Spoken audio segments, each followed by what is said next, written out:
11th class. Today's topic is motion in a plane, chapter 4. Okay देखो, जो chapter 3 में हमने पढ़ा था motion in a straight line. Okay, और यहाँ पे हम पढ़ेंगे मोशन इन ए प्लेन. तो motion in a straight line के अंदर क्या था, अलोंग वन एक्सिस. जो हमारी मोशन थी वो सिर्फ एक एक्सिस के अलोंग थी, और जो अब मोशन है वो 2 एक्सिस के along.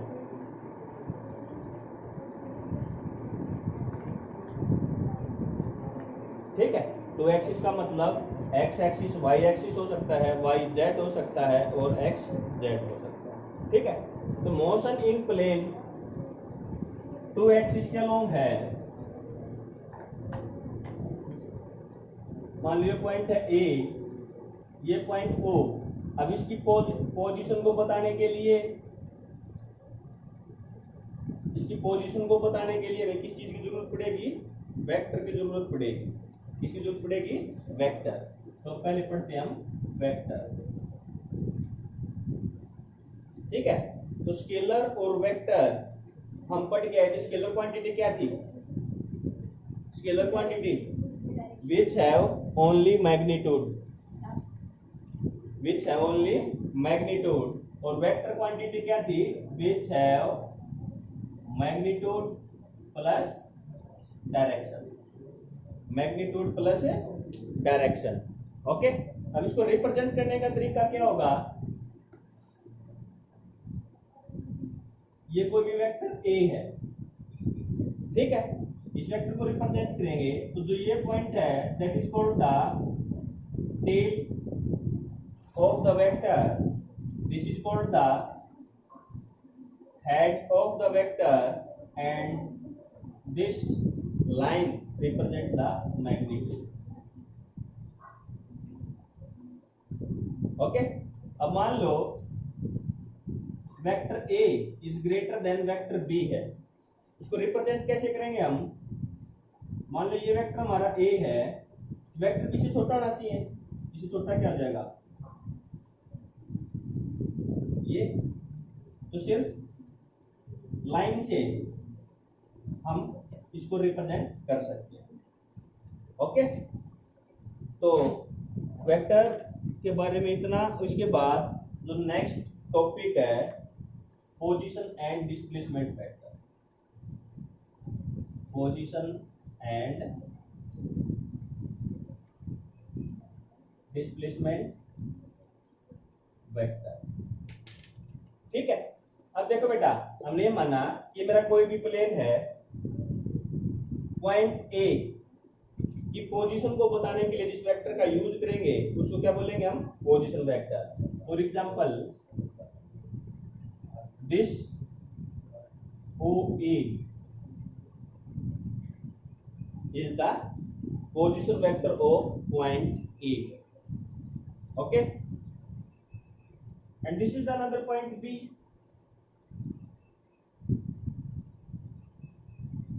This line OB represent the position of vector B. So OB is a position vector. Okay, OA और OB के हमारे पोजीशन वेक्टर. ठीक है, अब इसको रिप्रेजेंट करने का तरीका, अब देखो बेटा ए है तो ए की पोजीशन एक्स से कुछ होगी, वाई से कुछ होगी.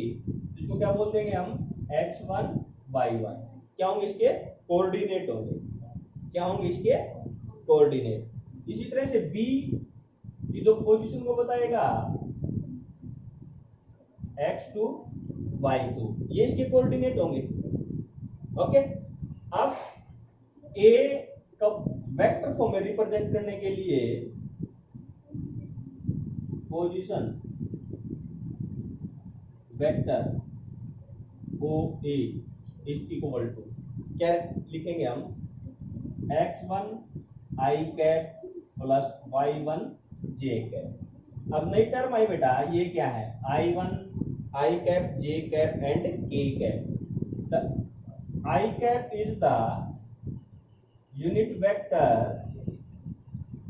along x axis.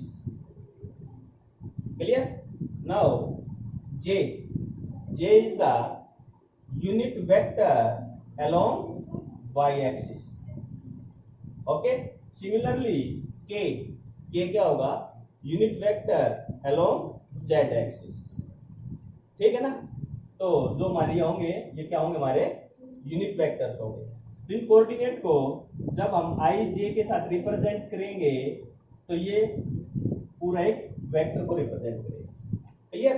इसी तरह से position vector of point b is OB and it can be represented in such a way x to I cap and y to j cap. x to I cap plus y to j cap. Okay, तो आपको position vector clear हुआ। अब बेटा यदि हम ये माने कि कोई भी इंसेक्ट है, कोई भी ऑब्जेक्ट है, इनिशियली एट पॉइंट ए है, after some time it will be reach at point B, after some time it will be reach at point B. उसका डिस्प्लेसमेंट निकालना हो तो क्या होगा? Displacement final position minus initial position. तो object यहां से यहां मूव करके गई। ओके, तो डिस्प्लेसमेंट क्या होगा?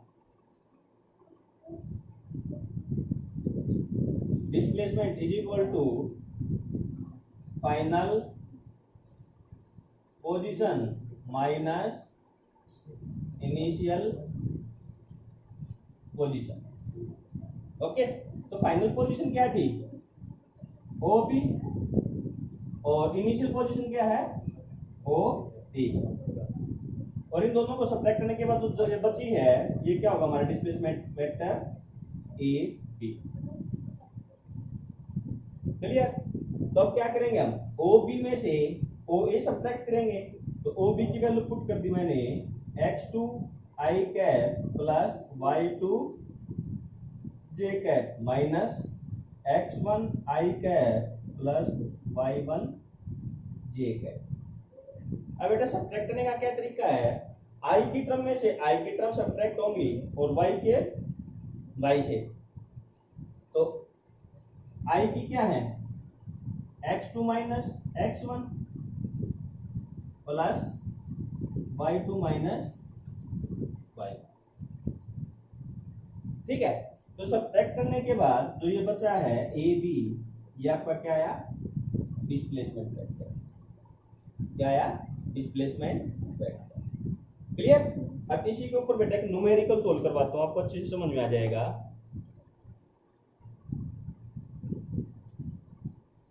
क्या दे रखा है? Position vector 6i cap plus 5j minus 3k and the final position vector is 10i cap minus 2j cap plus 7k cap। Okay, means जो आपकी OA और OB की वैल्यू ये दे रखी है। ठीक है ना? तो मैं OA को क्या लिख सकता हूं? 6i cap plus 5j cap minus 3k cap. देखो बेटा यहाँ पर 3 कोऑर्डिनेट यूज किए गए हैं, मैंने सिर्फ 2 कोऑर्डिनेट में बताया था। ठीक है, और OB क्या जाएगा? OB is equal to 10i cap minus 2j cap plus 7k cap. Position vector दे रखे हैं और क्या पूछा गया आपसे? डिस्प्लेसमेंट। क्या पूछा गया है? डिस्प्लेसमेंट। तो डिस्प्लेसमेंट निकालने का बता रखा है final position minus initial position. तो यहाँ पर फाइनल में से इनिशियल को सब्ट्रैक्ट कर देंगे तो AB is equal to 10i cap minus 2j cap 7k cap minus.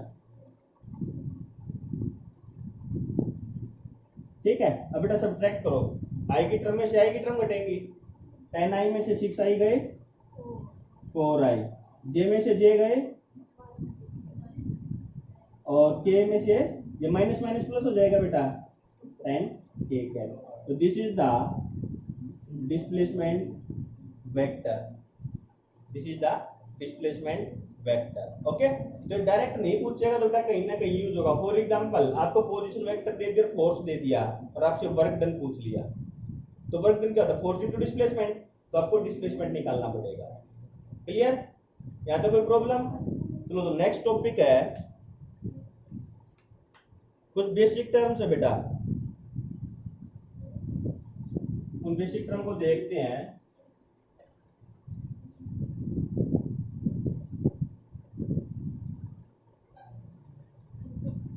सबसे पहली टर्म है इक्वल वेक्टर।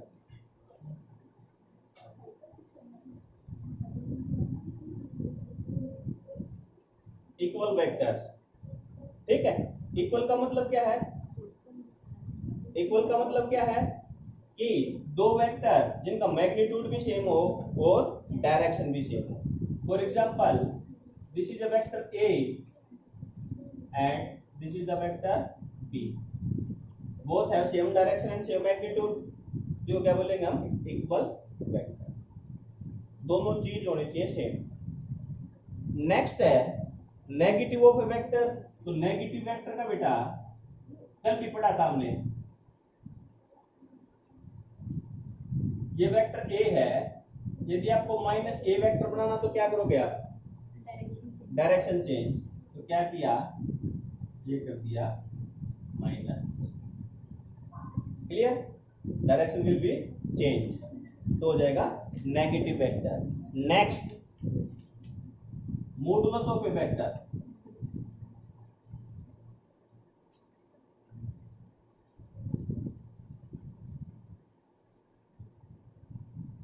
ये इंपॉर्टेंट टर्म है बेटा। मॉडुलस को हम मैग्नीट्यूड भी बोल सकते हैं, मॉडुलस को मैग्नीट्यूड भी बोल सकते हैं।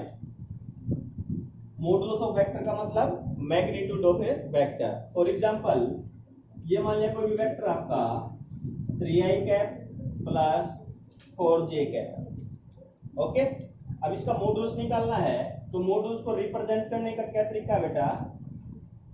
चाहे तो ऐसे लिखोगे मोड, या सिंपल ए से लिखोगे। सिंपल ए या मॉडुलस ऑफ ए, ये किसको बताएगा? मैग्नीट्यूड। ठीक है, तो मैग्नीट्यूड निकालने का क्या तरीका होता है? कोफिशिएंट ऑफ आई कैप का square plus coefficient of J cap का स्क्वायर प्लस कोफिशिएंट ऑफ के कैप स्क्वायर। तो यहाँ पर आई कैप का कोफिशिएंट क्या है? 3, तो 3 का स्क्वायर प्लस जे का कोफिशिएंट क्या है? 4 का स्क्वायर। ओके, इसको सोल्व करने के बाद जो आएगा वो क्या आएगा? मॉडुलस या मैग्नीट्यूड। क्लियर? सिंपल, यदि मैं इसको एक्स आई कैप प्लस वाई जे कैप प्लस जेड के कैप लिखना चाहूं तो हम इसको ऐसे निकाल देंगे, इसका स्क्वायर, इसका स्क्वायर और इसका स्क्वायर। ठीक है, मॉडुलस निकालने का तरीका है। और इसके बाद जो सबसे इंपॉर्टेंट है यूनिट वेक्टर।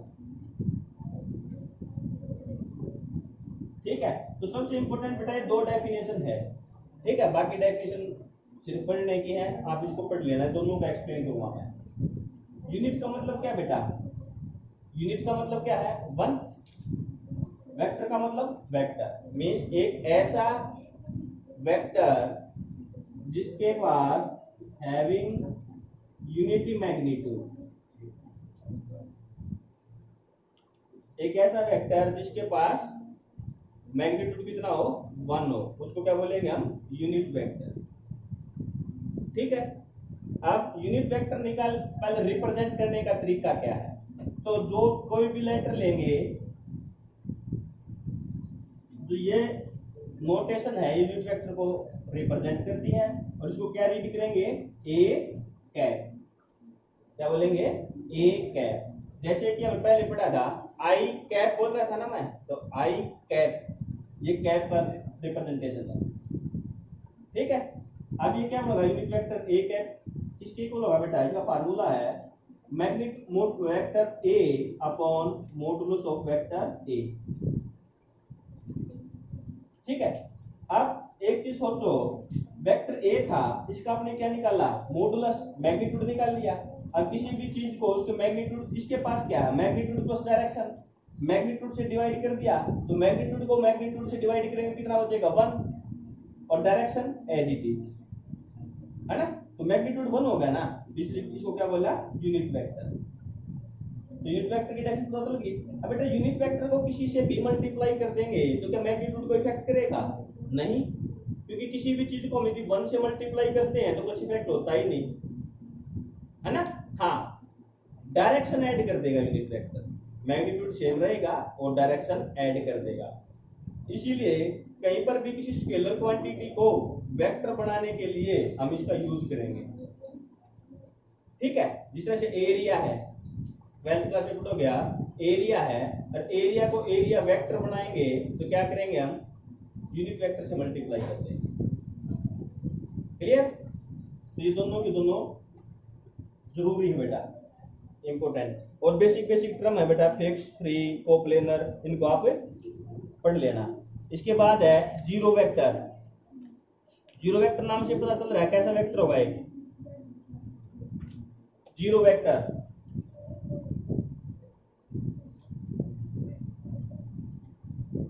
एक ऐसा वेक्टर है जिसका मैग्नीट्यूड कितना हो, 0, तो जीरो वेक्टर होगा। जिसका मैग्नीट्यूड 1 हो वो क्या होगा, यूनिट वेक्टर होगा, ओके। अब इसकी प्रॉपर्टी, जीरो वेक्टर को किसी भी मल्टीप्लाई करोगे तो क्या होगा, 0 हो जाएगा, तो इसकी प्रॉपर्टी है, ये पढ़ लेना, ठीक है। अब इसके बाद है multiplication of a vector, multiplication of a vector. अब वेक्टर को मल्टीप्लाई करने के बेटा दो तरीके हमारे पास, एक तो स्केलर से, एक रियल नंबर से, और एक स्केलर क्वांटिटी से। सबसे पहले यदि मैं किसी भी रियल नंबर से वेक्टर को मल्टीप्लाई करूंगा तो क्या इफेक्ट होगा, रियल नंबर से किसी वेक्टर को मल्टीप्लाई करूंगा तो क्या इफेक्ट होगा। फॉर एग्जांपल आपका रियल नंबर 5 है, आपने 2i cap plus 3j cap minus k cap से मल्टीप्लाई किया, है ना।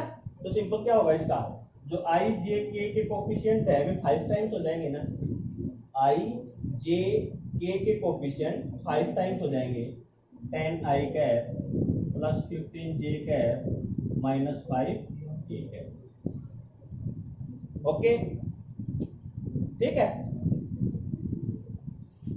और यदि स्केलर क्वांटिटी से मल्टीप्लाई करेंगे तो स्केलर इनटू वेक्टर करेंगे तो क्या आएगा, एग्जांपल मास क्या बेटा, स्केलर क्वांटिटी है, मास क्या है, स्केलर क्वांटिटी, और एक्सेलरेशन से मल्टीप्लाई कर दिया, ये वेक्टर हो गया, ये स्केलर हो गया, तो क्या है हमारा फोर्स, है ना। फोर्स क्या कैसी quantity I, vector. It means जब किसी स्केलर को वेक्टर से मल्टीप्लाई करेंगे तो जो हमारा रिजल्ट आएगा वो क्या आएगा, एक वेक्टर क्वांटिटी आएगा, ओके। इसके अंदर ऐसा कुछ नहीं है। सेकंड थिंग क्या डिफरेंस है, इसके अंदर तो जो हमारा है यूनिट सेम रहेगी। अब देखो यहाँ पर मास की यूनिट थी केजी, एक्सेलरेशन की थी मीटर सेकंड स्क्वायर, और फोर्स की आगे बेटा न्यूटन, है ना। तो इसकी यूनिट भी चेंज होगी ना, तो जो स्केलर को वेक्टर से मल्टीप्लाई करेंगे तो वेक्टर क्वांटिटी आएगी, इस वेक्टर की डायरेक्शन क्या होगी, जो इस वेक्टर की होगी, और यूनिट चेंज हो जाएगी। This is the difference between scalar multiply with a vector and real number multiply by a vector, okay. इसके बाद नेक्स्ट पढ़ते हैं हम एडिशन ऑफ ए वेक्टर।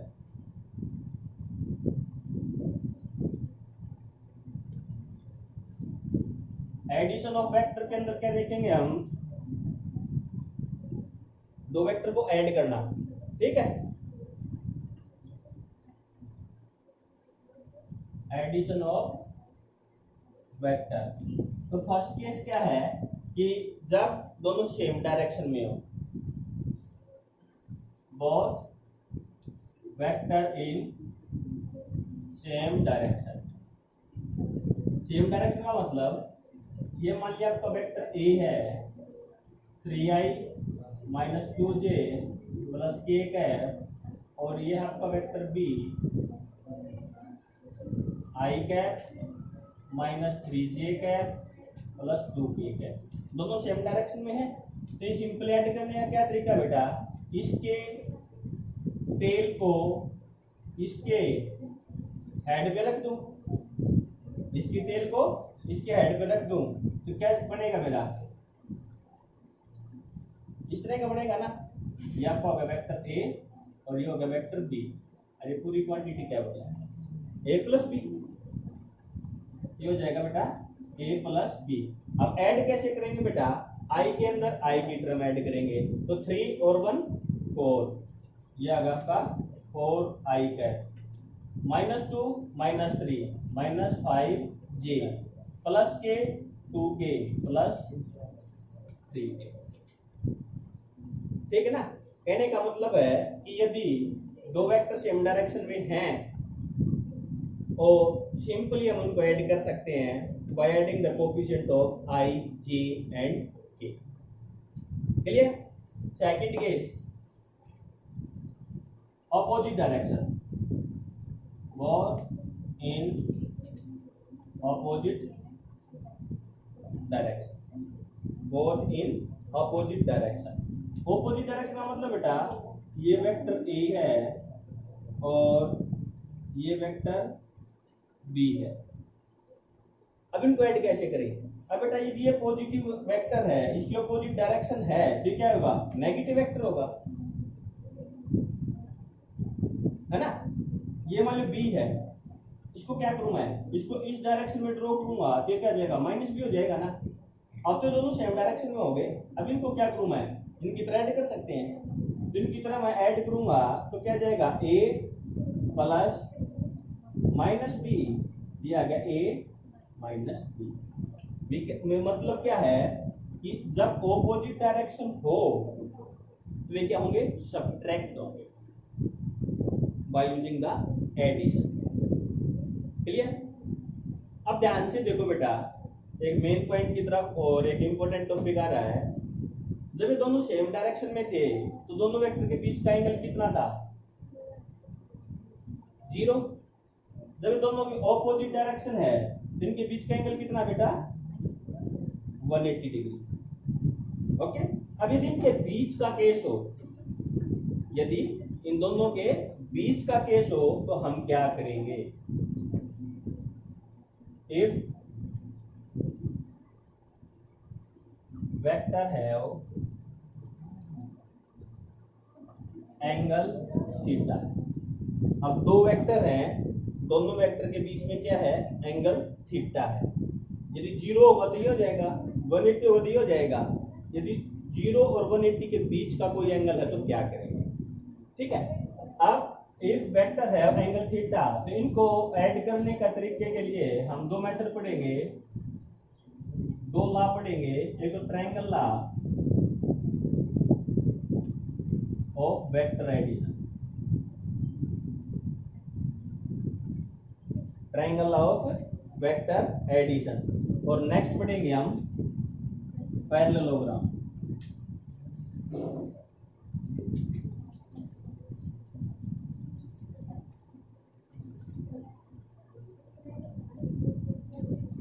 ठीक है, triangle law of vector addition and parallelogram law of vector addition.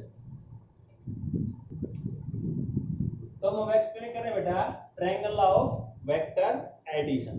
Okay, तो let us consider this is a vector A and this is vector B making an angle theta, making an angle theta। अब हमें इसका resultant निकालना है, क्या आएगा, addition. ठीक है, तो क्या किया, वेक्टर B के पैरेलल एक वेक्टर यहाँ पे ड्रॉ किया, क्या ड्रॉ किया, ये वेक्टर बी। ओके, जब ये बेटा एंगल थीटा है तो एक बात याद रखो बेटा, हमेशा जो एंगल होगा वेक्टर के theta always measured between tail tail. जब कोई भी दो वेक्टर होंगे और उनके बीच का कोई भी एंगल है तो हमेशा टेल टू टेल होगी ना, तो ही एंगल मेजर करेंगे आप। तो यहाँ पर इसको मैं थोड़ा सा आगे कर दूं तो ये एंगल थीटा, तो ये एंगल क्या होगा, थीटा। ठीक है, अब रिजल्टेंट ड्रॉ किया तो ये रिजल्टेंट ड्रॉ किया तो ये आ गया आपका रिजल्टेंट आर। ओके, अब हमें इसकी वैल्यू निकालनी है आर की। क्लियर? तो मैंने ट्रायंगल मान ली पी क्यू आर, और आर से पी क्यू साइड को एक्सटेंड किया आगे की तरफ और एक क्या किया, नॉर्मल ड्रॉ किया एन। ठीक है, तो in triangle P R N, in triangle P R N, P R का square is equal to P N का स्क्वायर प्लस एन आर का स्क्वायर। ठीक है, अब देखो पी एन को हम क्या लिख सकते हैं, P Q plus Q N. तो पी आर का square is equal to P N का स्क्वायर, पी एन को लिख सकते हैं हम P Q plus Q N का स्क्वायर प्लस। ठीक है, अब सभी की अलग अलग वैल्यू देखो बेटा। पी आर किसके इक्वल है, पी आर आर के इक्वल है, P R is equal to vector R. P Q किसके इक्वल है, वेक्टर ए। क्यू आर किसके इक्वल है, वेक्टर बी। ठीक है ना, अब इन सभी की वैल्यू पुट कर दो और जो बच गए उनकी वैल्यू कैलकुलेट करेंगे हम। पी आर की वैल्यू पुट कर दी आर स्क्वायर, पी क्यू की वैल्यू पुट कर दी ए, क्यू एन की वैल्यू नहीं ना, क्यू एन की जगह क्यू एन रखा, एन आर की वैल्यू एन आर नहीं है। ठीक है, तो हमें क्यू एन और एन आर की वैल्यू निकालनी है, क्यू एन और एन आर। इसके लिए क्या किया, in triangle R Q N, in triangle R Q N. तो बेटा फिजिक्स में एक बात याद रखनी है, जो चीज निकालनी है वो ऊपर लेंगे और जो चीज गिवन है वो नीचे। तो आपको निकालना है आर एन, तो आर एन लिया ऊपर और गिवन क्या है यहाँ पे आर क्यू। तो बेटा आर एन बना आपका परपेंडिकुलर, तो कौन सा टी रेशो बन गया बेटा, ये साइन थीटा।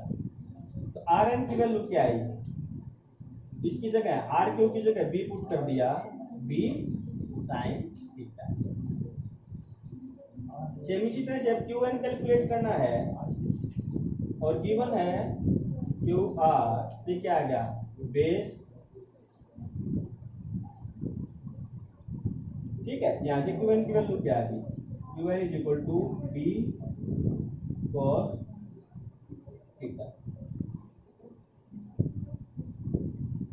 ठीक है, अब इन दोनों की वैल्यू यहां पर पुट कर दो, ये आ गया ए प्लस क्यू एन की value B cos theta plus N R की value B sine theta. Bracket को खोला तो क्या आएगा बेटा, A square plus B square cos square theta plus 2ab cos theta. इसको खोलूंगा तो मैं B square sine square theta. ठीक है, अब इसमें से और इसमें से बी स्क्वायर कॉमन निकाल दिया, A square plus B square common निकाल दिया, sine square theta plus cos square theta plus 2ab cos theta. अब ये क्या आ जाएगा बेटा अपन, यहाँ से आर की वैल्यू क्या आ गई, A square plus B square plus 2ab cos. ठीक है, तो ये सबसे इंपॉर्टेंट रिजल्ट है। अब दूसरी बात क्या है कि जो रिजल्टेंट है इसकी डायरेक्शन निकालनी है। ठीक है, अब डायरेक्शन क्या देगा, डायरेक्शन क्या देगा, टेंजेंट बीटा, डायरेक्शन क्या देगा, टेंजेंट बीटा। तो डायरेक्शन क्या आएगी, टेंजेंट बीटा निकालते तो क्या था, perpendicular upon base, perpendicular upon base. इस ट्रायंगल में परपेंडिकुलर तो क्या आ गया आपका आर एन, बेस क्या आ गया पी एन। ठीक है, अब आर एन की वैल्यू पुट करोगे, आर एन की वैल्यू आप निकाल चुके हो, B sine theta upon P N की वैल्यू को क्या कर सकते हो आप, P Q plus Q N, P Q की वैल्यू ए, क्यू एन की वैल्यू बी कोस थीटा, क्या जाएगा A plus B cos tangent beta is equal to B sine theta upon A plus B cos theta. ठीक है, तो ये direction होगी और ये मैग्नीट्यूड होगा, बाकी इसके आप न्यूमेरिकल करोगे। अब जो सेकंड लॉ है, parallelogram law of vector addition,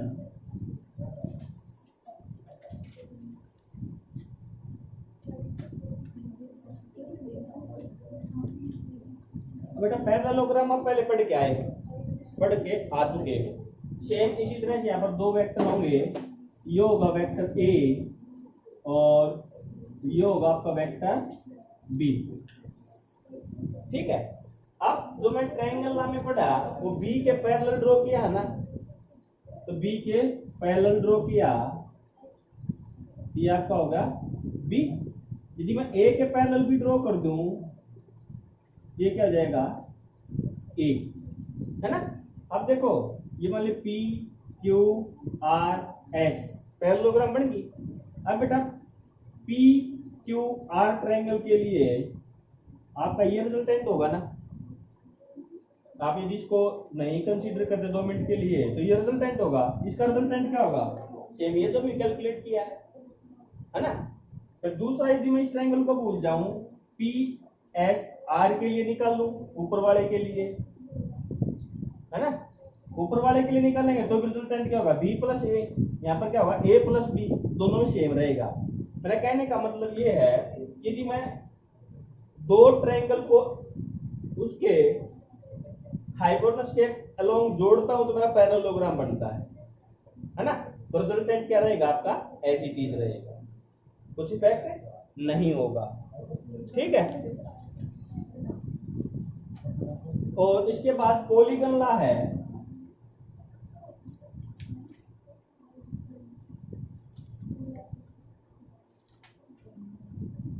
polygon, poly का मतलब क्या होता है बेटा, more than 2।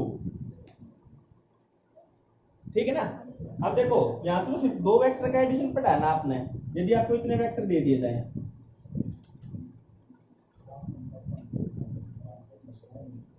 A B C D E, अब इनको कैसे ऐड करोगे आप, तो 2 वेक्टर को तो एडिशन पढ़ के आ चुके ना, तो दो लो, क्या करो आप पहले ए और बी का कैलकुलेट करेंगे तो रिजल्टेंट आपका ये आएगा ए बी। ठीक है, अब क्या करो, इसको भूल जाओ, अब आपका वेक्टर ओ बी हो गए, ओ बी और सी को ऐड करोगे तो रिजल्टेंट हो जाएगा ये, है ना। अब बेटा इसको भूल जाओ, ये और ये देखो, ये ए बी आया, ये आ गया ए बी सी, और यहाँ पे निकाल लो क्या जाएगा A plus B plus C plus D. Means दो वेक्टर लेके आप triangle law of vector addition apply करके सभी को ऐड कर सकते हो। ठीक है, तो थ्योरी इतनी थी, अब बाकी इसके जो है न्यूमेरिकल प्रैक्टिस करने। चलो बेटा, ये जो ट्रायंगल लॉ का हमारा रिजल्टेंट आया under root A square plus B square plus 2ab cos theta, इसके स्पेशल केस हैं जो स्टार्टिंग में हमने पढ़े थे। फर्स्ट केस क्या था, अब theta is equal to 0, theta is equal to 0, अब cos की जगह, थीटा की जगह मैं 0 पुट कर दूं, और cos 0 की वैल्यू क्या आएगी बेटा 1, तो क्या है resultant r is equal to A square plus B square plus 2ab। इसको क्या लिख सकता हूं मैं, a प्लस बी का होल स्क्वायर, और ये आ गया आपका a प्लस बी। ठीक है ना। तो सिंपल स्टार्टिंग में यही पढ़ा था ना हमने। जब थीटा 0 होगा इसका मतलब क्या है, दोनों सेम डायरेक्शन में है। Clear. Case 2, theta is equal to 90, theta is equal to 90, तो cos 90 की वैल्यू कितनी हो जाएगी बेटा, 0। तो यहाँ पर सिर्फ क्या बचेगा, resultant r is equal to a square plus b square. ठीक है। Case 3, theta is equal to 180 और cos 180 की वैल्यू क्या आएगी, -1। तो यहाँ पर पुट करेंगे हम r is equal to a square plus b square plus 2ab cos 180। cos 180 की वैल्यू क्या होगी, -1।